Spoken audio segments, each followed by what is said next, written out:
Assalamualaikum warahmatullahi wabarakatuh. Waalaikumsalam. Bismillahirrahmanirrahim. Alhamdulillahirrahmanirrahim. Assalatu wassalamu ala asrafil anbiya'i wal mursalin sayyidina wa maulana Muhammadin wa ala alihi wa sahbihi ajmain, amma ba'du.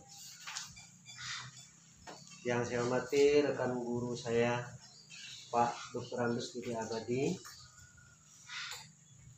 Di sini saya pada hari ini akan melakukan pengimbasan asesmen kompetensi minimum atau AKM angkatan 6 yang saya ikuti dari tanggal 29 Januari 2021 sampai 2 Februari 2021.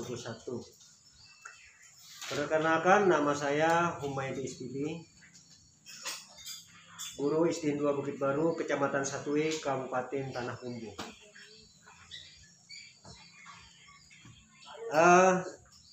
Pertama dan utama, mari kita bersama-sama panjatkan bersyukur kepada Allah Subhanahu wa Ta'ala, karena dengan limpahan rahmat dan karunia-Nya, Pak Didi, pada hari ini saya bisa memberikan pengimbasan asesmen kompetensi minimum atau AKM, yang mana asesmen kompetensi minimum ini itu adalah merupakan ya mungkin hal baru bagi kita semua yang harus kita pelajari. Nah, mungkin Pak Didi nanti dalam pengimbasan ini ada hal-hal yang kurang jelas bisa ditanyakan langsung kepada saya. Di sini saya bukan ingin menggurui dari Bapak, tetapi di sini saya ingin berbagi apa yang saya dapatkan selama mengikuti BEMTIK asesmen kompetensi minimum.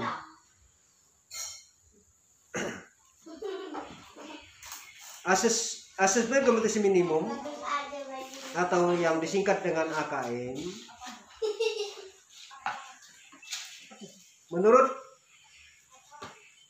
informasi dari Kemendikbud, itu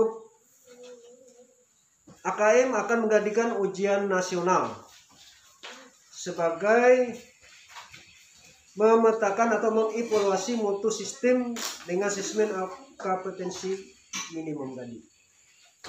Nah, ujian nasional itu Pak Didi nanti akan diganti menjadi asesmen nasional oleh Kementerian Pendidikan dan Kebudayaan atau Kemendikbud.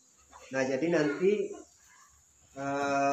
pada tahun 2021 itu akan dimulai dengan menggunakan sistem asesmen kompetensi nasional. Apa itu asesmen kompetensi nasional? Asesmen nasional adalah program pendidikan terhadap mutu setiap sekolah, madrasah, dan program kesetaraan pada jenjang dasar dan menengah.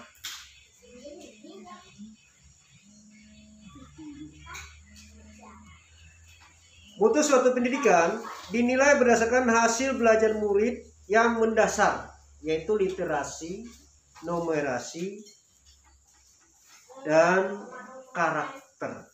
Nah, jadi di sini pendidikan kita harus berkarakter. Serta kualitas proses belajar mengajar dan iklim satuan pendidikan yang mendukung pembelajaran. Asesmen nasional dilakukan untuk meningkatkan mutu pendidikan berdasarkan kondisi pendidikan yang ada. Kira-kira begitu Pak Didi. Ya. Semua sekolah wajib ikut. Nah, jadi asesmen kompetensi minimum ini diharapkan itu pada semua sekolah, bahkan bukan diharapkan, tapi diwajibkan ikut. Akan tetapi tidak semua muridnya ikut. Nah, jadi tidak diwajibkan ikut, tetapi tidak semua muridnya ikut. Hanya respondensi yang dipilih secara acak. Yang mana kalau tingkat SD itu respondensinya berjumlah 30 siswa. Nah, jadi nanti tiap SD itu akan akan dipilih secara acak dengan jumlah adalah 30 siswa. Nah, kemudian untuk tingkat SMP itu berjumlah 40 siswa. Dan untuk SLTA juga berjumlah 40 siswa. AIN nantinya dimulai pada tahun 2021 dan disebut juga dengan singkatan AIN 2021 atau Asesmen Nasional 2021. Pesertanya diikuti oleh siswa yang duduk di kelas 5 untuk SD, di kelas 8 untuk SLTP, dan di kelas 11 untuk SLTA. Nah, mungkin timbul pertanyaan, mengapa harus diikuti kelas 5, kelas 7 dan kelas 8 dan 11 saja? Nah, mungkin ada tanda tanya dari Bapak ya, kenapa jadi diikuti hanya oleh kelas 5, 8 dan 11 saja? Karena atau alasannya adalah kelas tersebut kondisi siswanya sudah menggambarkan hasil atau kualitas pendidikan pada satuan pendidikan, pada suatu satuan pendidikan. Nah, jadi pada kelas tersebut sudah menggambarkan atau sudah mewakili kualitas pendidikan suatu satuan pendidikan. Yang kedua, agar peserta didik mengalami program perbaikan selama masih level jenjang pendidikan tertentu pada 1 tahun berikutnya, yaitu kelas 6, 9, dan 12. Jadi perbaikannya di kelas 6, 9, dan 12. Jadi maksudnya kenapa asesmen kompetensi minimum itu dilaksanakan di kelas 5? Karena pada 1 tahun berikutnya itu akan kita laksanakan perbaikan bagi anak tersebut.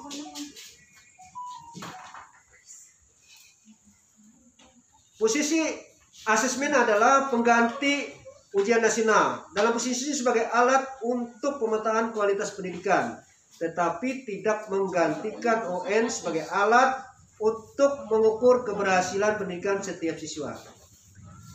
Yang diasesmen adalah kemampuan literasi dan numerasi. Keduanya dinilai sebagai kemampuan dasar yang diperlukan semua murid, terlepas dari profesi dan cita-citanya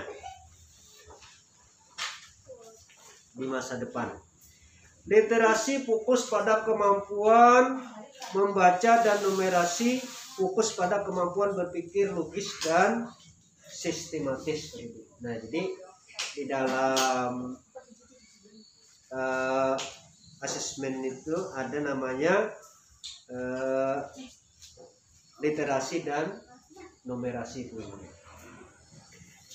Asesmen nasional juga mengukur karakter, karena untuk mengetahui kemampuan murid secara utuh, tidak hanya literasi dan numerasi, tetapi juga karakternya yang meliputi nilai-nilai keyakinan dan perilaku. Nah, jadi pada asesmen nasional itu yang dinilai tidak hanya literasi dan numerasi, tetapi juga akan mengukur karakternya atau perilaku. Asesmen kompetensi minimum menggeser fokus dari keluasan pengetahuan menuju kedalaman kompetensi dan kurikulum. Nah, jadi di sini Pak Didi kita sama-sama menggali nantinya ya. Jadi selain apa yang saya sampaikan ini, mungkin nanti Bapak bisa menggali di luar.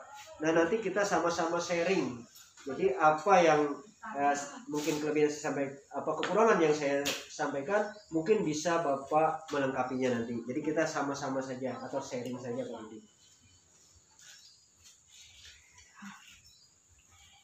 Perbedaan ujian nasional dan asesmen kompetensi minimum.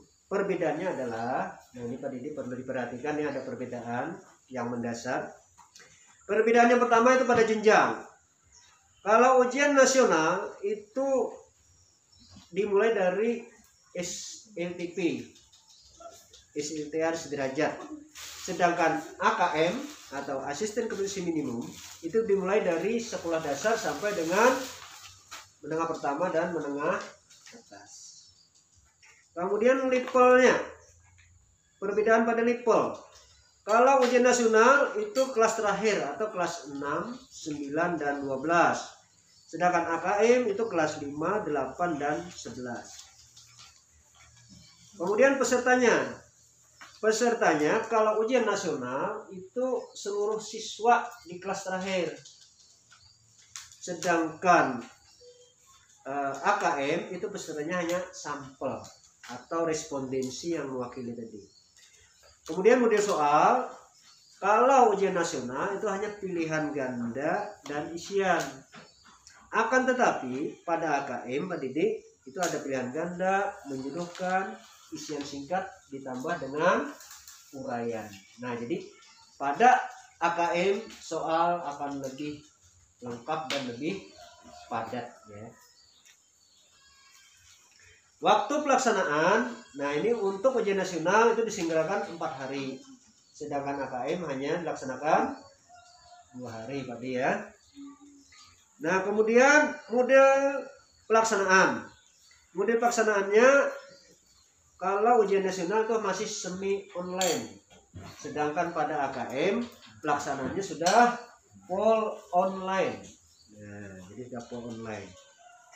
Model penilaiannya kalau ujian nasional itu adalah menggunakan singkatannya CBT dan AKM menggunakan MSAT atau Multi Stake Adaptation Testing, Adaptive Testing ya. Nah itu. Kalau ujian bahasa kita pakai CBT itu baca, berhitung, tulis. Nah itu CBT. Sedangkan pada AKM itu multi itu artinya banyak yang digunakannya, artinya menggunakan berbagai pendekatan adaptasi dan menggunakan berbagai testing, itu artinya soal atau latihan. Asesmen nasional adalah asesmen yang dilakukan untuk pemetaan mutu pendidikan pada semua sekolah, madrasah, serta kesetaraan jenjang pendidikan. Di dalam asesmen nasional itu ada 3 instrumen. Nah, jadi 3 instrumen yang perlu kita ketahui tadi. Yang pertama, asesmen yang pertama itu asesmen nasional. Yang pertama kompetisi apanya? Yang pertama instrumennya lah.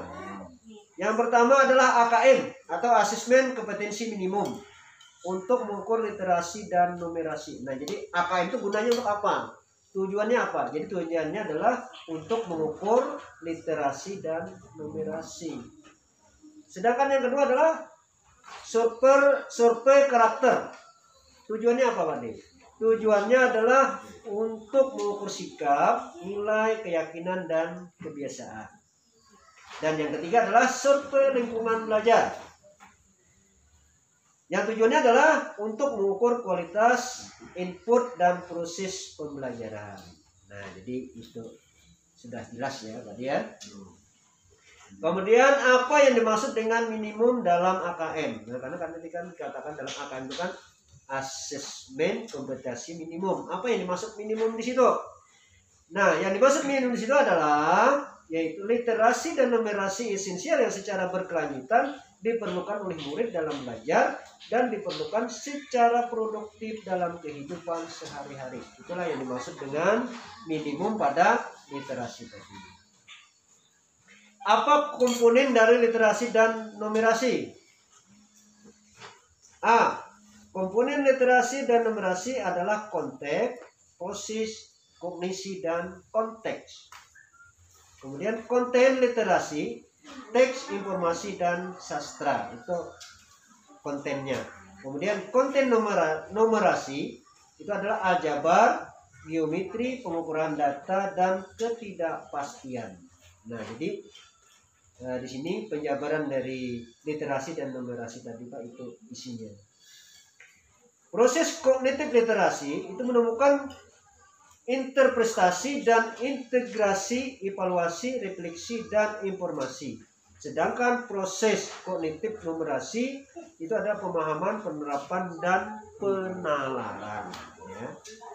Nah, jadi Konteks literasi dan konteks numera itu adalah personal, sosial budaya, dan saintifik.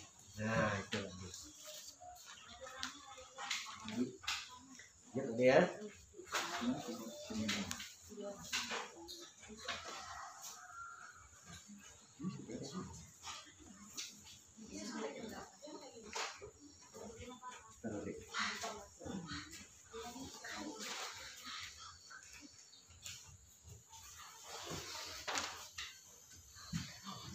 Nah,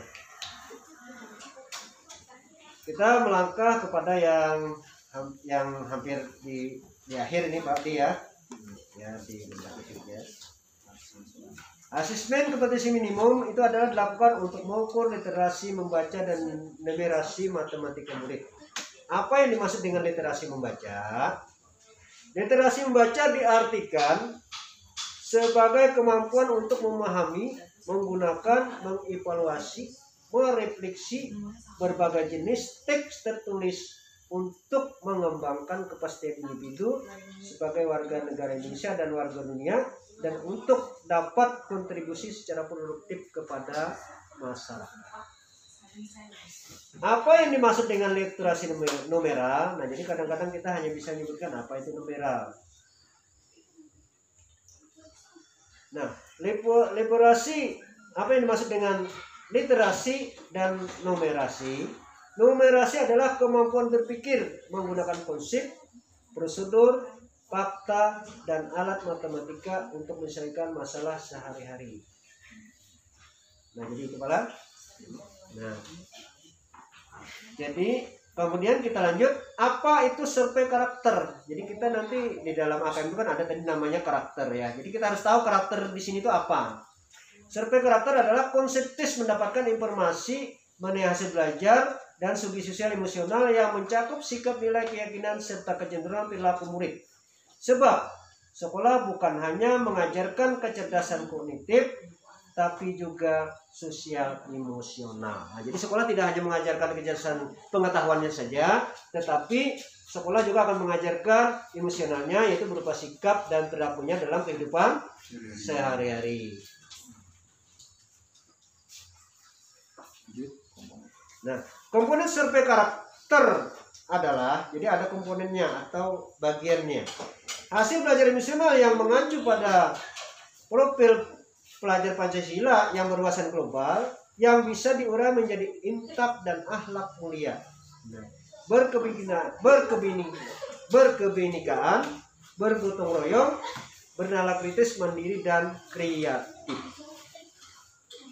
Apa itu survei lingkungan belajar? Nah, karena tadi kan ada 3 kan lah. Yang tadi kan ada AKM-nya, ada survei karakter, ada survei lingkungan belajar. Apa itu survei lingkungan belajar? Survei lingkungan belajar adalah konsep tes yang dikerjakan guru dan murid untuk mengumpulkan informasi mengenai input dan proses dan lingkungan belajar. Tujuannya untuk mengetahui kualitas belajar, mengajar, serta suasana yang menunjang pembelajaran di sekolah. Nah, jadi secara gampangnya demikian dulu mengenai AKM yang mungkin secara singkat saya kupas pada hari ini dalam pertemuan ini Pak Didi ya. Nah, mungkin nanti sampean bisa membaca materi ini. Nah, mungkin nanti materi ini kalau ada yang kurang jelas, mari kita pelajari bersama-sama. Mungkin kita bisa mencari sumber yang lain, karena sekarang guru memang punya tugas yang berat juga mulia. Jadi guru harus mampu berinovasi. Jadi kenapa saya tertarik mengikuti BIMTEK ini Pak?